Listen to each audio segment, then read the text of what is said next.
Chico, por favor, ayúdenme. ¿Cuántas personas están ahí con usted? 2 niños. No, por favor, ayúdenme que me voy a desmayar.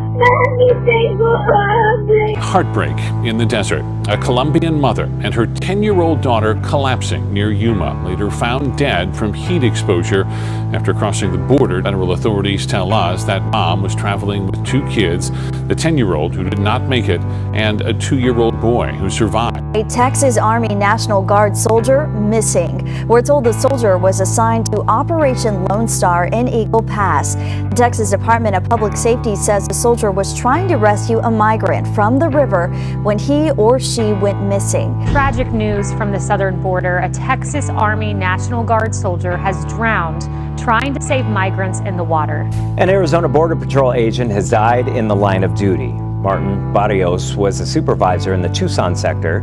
According to Border Patrol, he died Monday. A special agent with the Texas Department of Public Safety has died after a crash near Eagle Pass. DPS says 37-year-old Anthony Salas was working a tactical operation with U.S. Border Patrol on Friday when that accident happened. He was airlifted to a hospital in San Antonio where he later died. The truck was traveling at speed when it took a corner in the city of Tuxtla Gutierrez, southern Mexico. It flipped onto its side and plowed into a pedestrian bridge, taking off the top of the cabin and completely destroying the trailer. There were 166 people crammed inside. 54 died, 58 were injured. The people on board, mainly from Guatemala, being smuggled to the U.S. Some pretty stunning images from America's southern border. And a high-ranking drug cartel leader's arrest igniting gunfights on the Mexican side of the border. The violence escalating to the point of temporarily shutting down 2 international bridges. Authorities also confirm a grenade explosion at the U.S. consulate in Nuevo Laredo, right across the U.S. border, with federal employees there instructed to shelter in place. The sounds of gunfire piercing the night in Nuevo Laredo. Gang members paralyzing traffic with spike strips. Charred tractor trailers lining the highway. Drug seizures are surging, with Customs and Border Protection reporting a more than 1,000% increase in the amount of fentanyl seized alone. Every day, hundreds of thousands of people cross the U.S.-Mexico border.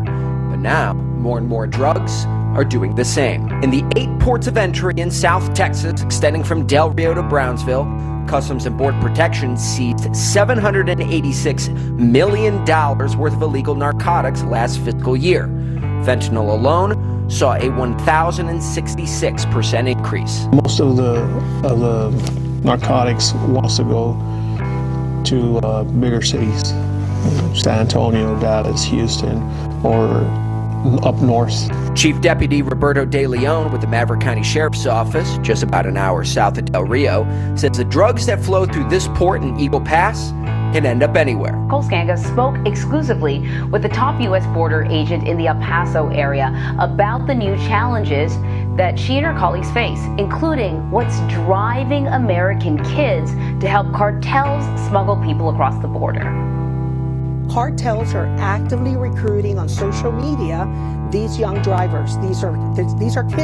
These are American kids, U.S. citizen kids under the age of 18 that are now being recruited through social media to earn $1,000, $2,000, even up to $3,000 over a pickup of a human smuggling load. It's disturbing new data, and it shows 42 migrants on the terror watch list have been arrested trying to enter our country illegally since Joe Biden took office. The Biden administration has been secretly flying underage migrants to Florida and New York in the middle of the night. And for all that we know, it might not just be limited to those states. Buses there are waiting to take them to prearranged drop-off locations, and there's no end in sight to this self-created border crisis. Illegal migrants have no problem catching a flight. Pennsylvania is the latest state seeing an influx of ghost flights coming in the middle of the night, full of illegal immigrants. Hundreds of illegal migrants have been flown into Scranton International Airport by U.S. government chartered flights. Here we are in 2021 managing another immigration crisis of great proportion, and nothing's been done. You know, it is a Biden border crisis in my opinion, because there's no plan of action. And seeing what we're seeing now with what's happening in the Rio Grande Valley with people wrapped around in blankets made out of silver, I mean, it's just kind of absurd what's happening.